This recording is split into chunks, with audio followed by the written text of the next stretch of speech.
Nagkatawang tao ang salita at namuhay na kasama natin.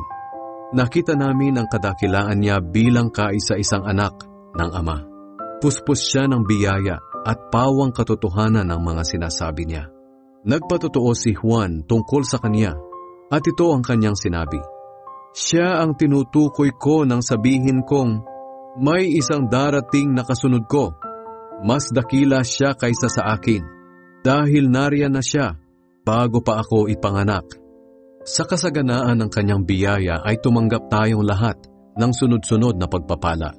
Ibinigay sa atin ng Diyos ang kautusan sa pamamagitan ni Moises, ngunit ang biyaya at katotohanan ay napasa atin sa pamamagitan ni Hesukristo. Wala pang nakakita sa Diyos Ama kahit kailan, ngunit ipinakilala siya sa atin ng kanyang bugtong na anak, na Diyos din nga at kapiling ng Ama.